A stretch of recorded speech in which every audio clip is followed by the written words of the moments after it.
Did you know that there is 21st century slavery in America?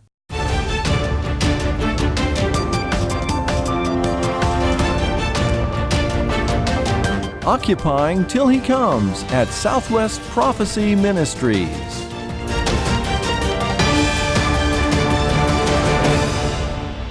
Welcome, friends. This is David Schnitker, your host for today's program. Thank you for joining us. Just a reminder that these programs are supported by your gifts to this ministry. If you would like to contribute to this ongoing faith ministry, which deals with Bible prophecy and current events, simply go to our website to contribute. Our website address is www.swpm.us. You will find a donate link on the homepage. The website address again is www.swpm.us. Thank you for your prayers and support for this faith ministry. It is a great privilege today, friends, to have Carol Rushton on the program both today and next time to discuss her brand new November 2019 Last Days Beacon article entitled Illegal Immigration, the Cost in American Lives. If you are not a subscriber to the Last Days Beacon or would like extra copies of this particular article, I will share how to do that at the end of today's program. I've had the joy of knowing and working with Carol for many years at a previous ministry and for the 4+ years at Southwest Prophecy Ministries. Carol is an accomplished author and broadcaster and had the privilege of living in Jerusalem for 8 years while working at the Jerusalem Post. She recently authored a book entitled Understanding Israel and the Middle East for our ministry. I happen to have a copy with me today. This is a 175-page book that will tell you so many important things about the Middle East, a very misunderstood topic in our culture today. So if you've not ordered this 175-page book, let me encourage you to go to the bookstore at www.swpm.us and do so. And I could probably encourage and persuade Carol to even sign a copy of your book as well. I gave Carol the unusual assignment of doing a series of articles on the subject of illegal immigration in America. Her August Last Days Beacon article dealt with the cost of illegal immigration to the immigrants themselves. The November article deals with the cost of illegal immigration in American lives. On today's program, we're going to talk about the costs of illegal immigration to the illegal aliens themselves. And often we don't think about the cost in the lives of those who make the long trek toward our southern border and across that border. So this is a neglected topic, and we're going to be dealing with that on our first program today. So Carol, welcome to our program today. Well, thank you so much for having me, David. It's been really exciting to be back. It's been a while. It has been. And I guess the last time we interviewed you was the series that you did on the queering of the church. Yes. Another unusual and neglected topic. So we're going to start by just asking a general question. Other than my telling you, why are you writing this series on illegal immigration? Well, illegal immigration has been a hot topic in our country for at least 20 to 30 years. And not many Christian ministries really want to tackle this subject. It's a hot button topic. It's in the news a lot. It has been in the news a lot, especially since our current president, Donald Trump, made it a cornerstone of his campaign in 2016, vowing to do something about the illegal immigrants that were pouring over our borders. So I wanted to highlight this and bring some information to Christians that they may not necessarily know, they may not be aware of, and point out to them that there is a great cost, not only a great cost to the American citizen, but also there's a great cost to the illegal alien who's trying to come in. Usually they're coming from countries that have really horrendous political and economic situations going on, and they honestly find that or think that they'll have a better chance to have a better future in the United States of America.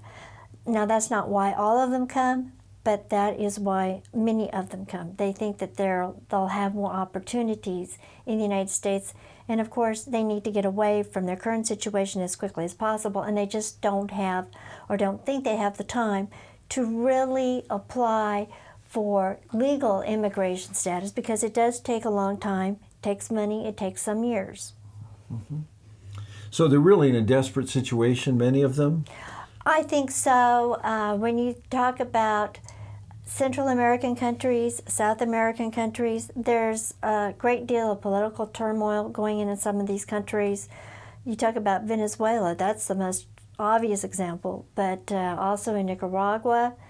And these countries we think that we have poor people, but the poor people that are in these countries really are in very, very desperate situations. For instance, just in Mexico City, a lot of people are living in cardboard houses made out of cardboard, actual cardboard that you use to box things in and mail things or put things in. This is what they're living in. And this is something that nobody in the United States would ever consider living in. But a lot of them, that is their life. Mm-hmm. This is how they have to live. Mm-hmm. And so to think about coming to the land of opportunity and getting even just a menial job would give them, provide so much of a better life mm-hmm. for themselves and for their children. We just don't understand that, and unless you've lived in a foreign country like I have, you just really don't understand what life is like outside of the United States of America. Now, I lived in Israel for almost 8 years during the 1990s. Israel's a great country. Israel's a wonderful country in so many ways, but their lifestyle doesn't even begin to approach the lifestyle that Americans have here in this country. And so for instance, the apartments that I lived in Israel, it was considered furnished if you had a refrigerator. Wow. That was a furnished apartment. That was a luxury apartment. Yes, that was considered a furnished apartment.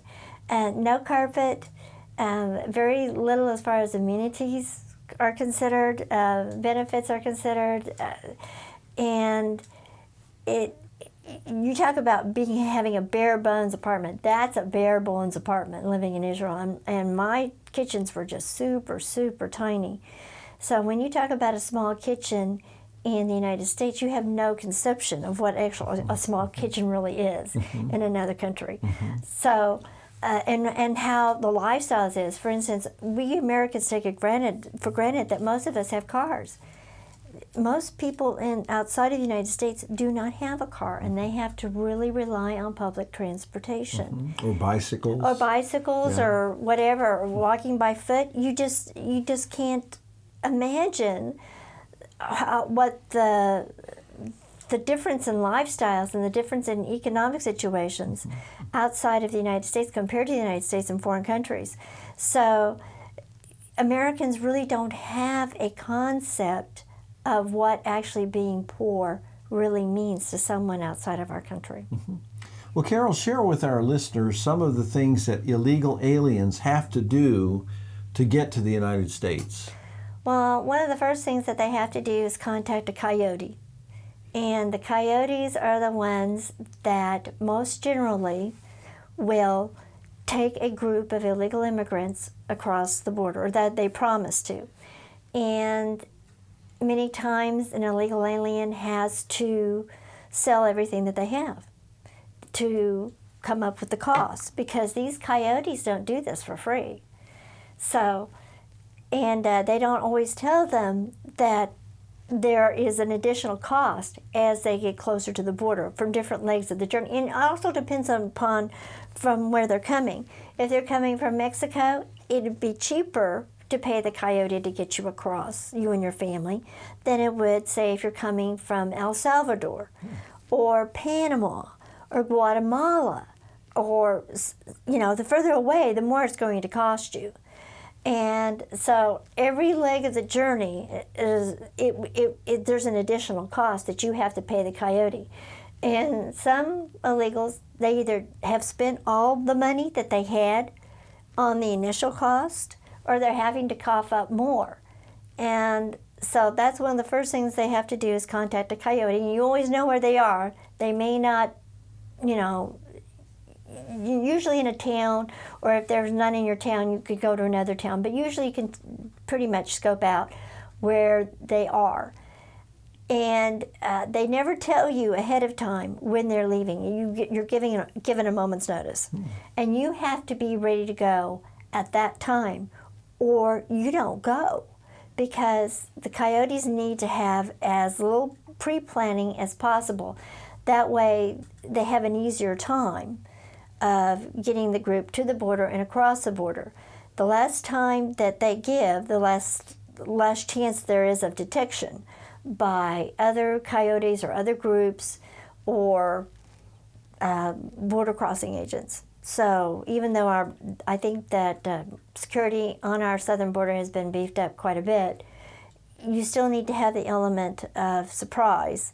And so they might make some of their journey at night. Oh, a lot, particularly a border crossing. Yes, at night. Yes. When you get to the border crossing, it's when you actually get to the border. A lot of those are done at night to try to avoid detection by our Border Patrol agents and anybody else who's there at the border.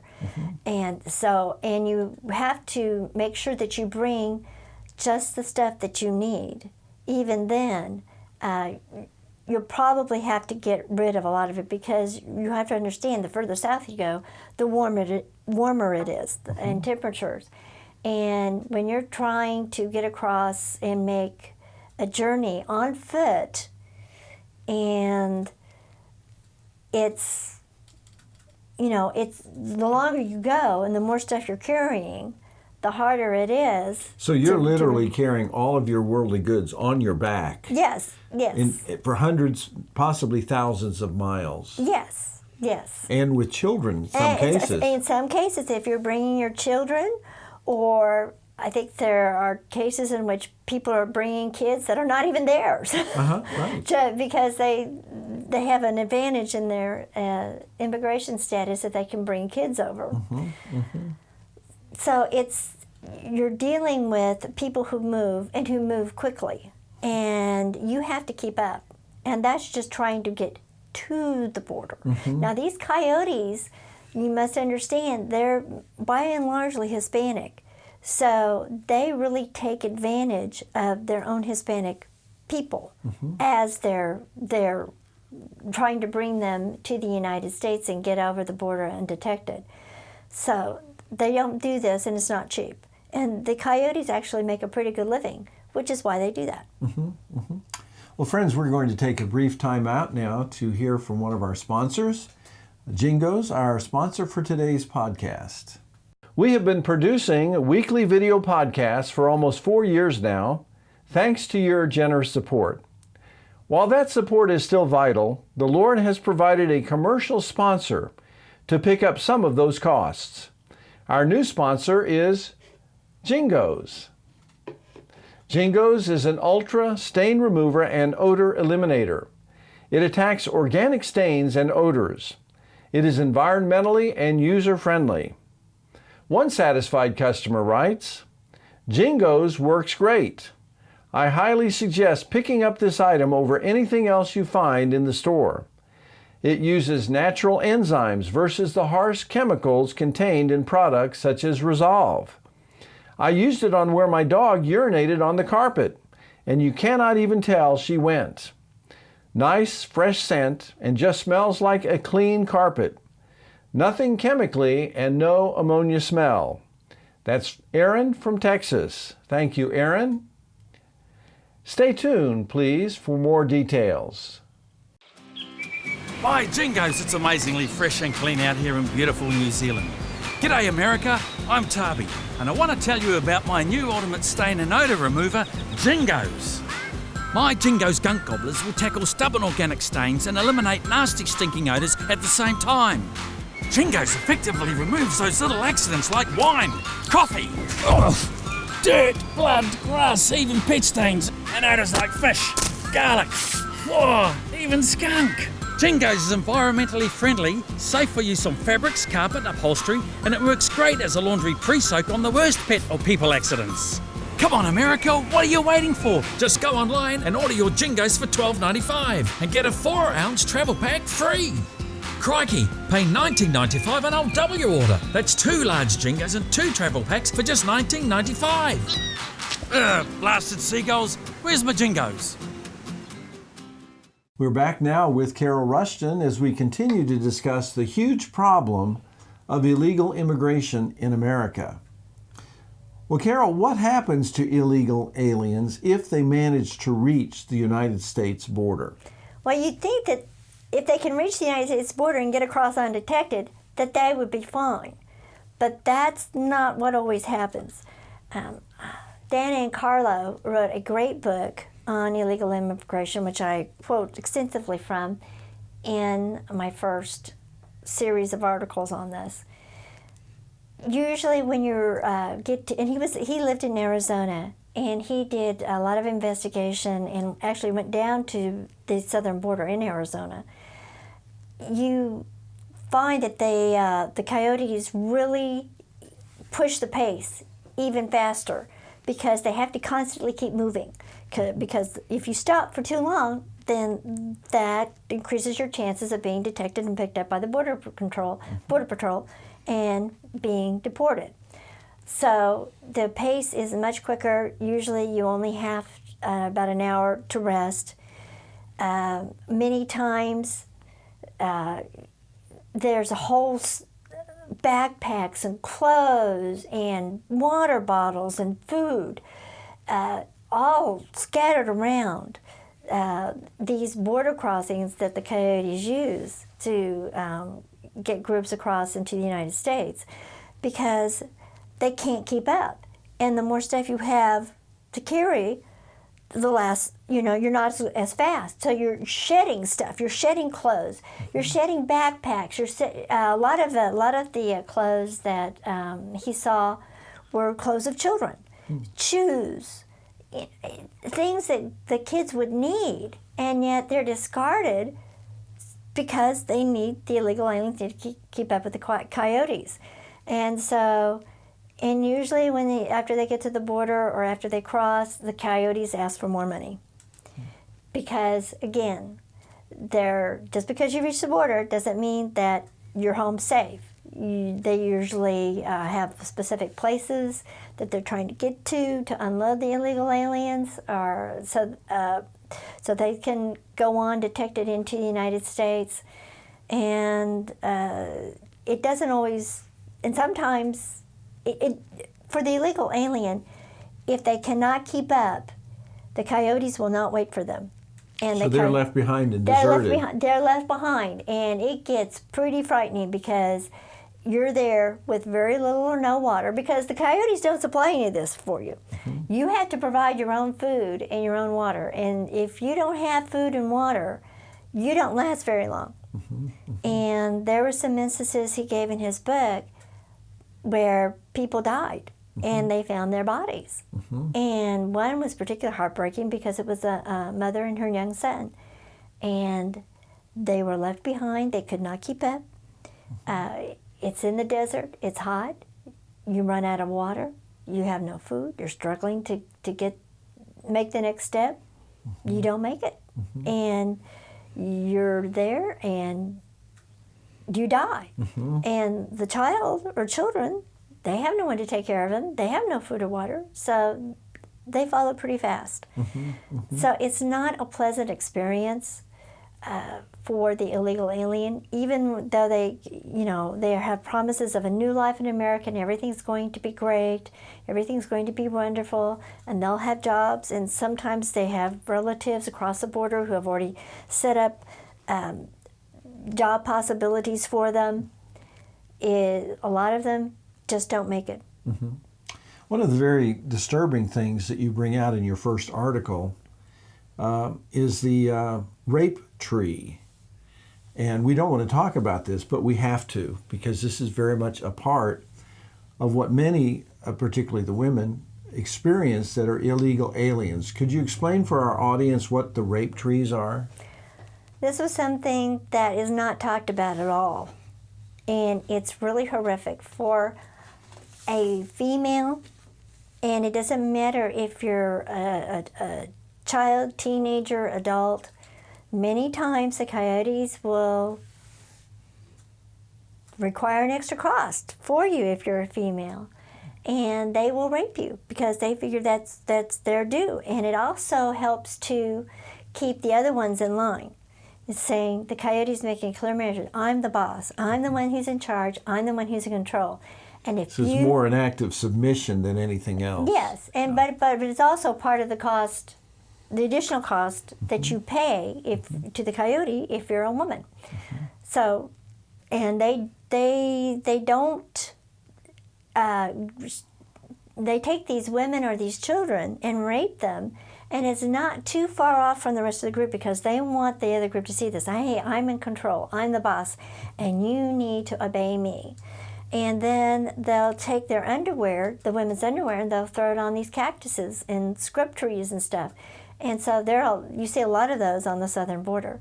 Maybe not so much in Texas, but in some of the other states, it's pretty prominent that you see this as you get closer and closer to the border, and that's just part of the cost that you have to pay. And a lot of the women know that, and so they will, before they go on these journeys with these coyotes, they'll make sure that they've taken some kind of a birth control method, and so that there's no danger of them getting pregnant, or to minimize. But that is something that is very, very real. It is not talked about, and I think it is extremely inhumane that these politicians on both sides of the aisle won't highlight the dilemma that many of these illegal aliens are in. We always want people to follow the law, but it's really inhumane to keep our borders open because it promotes this type of behavior. And it's terrible for a woman to be raped, a child to be raped. It's a horrible, horrible thing.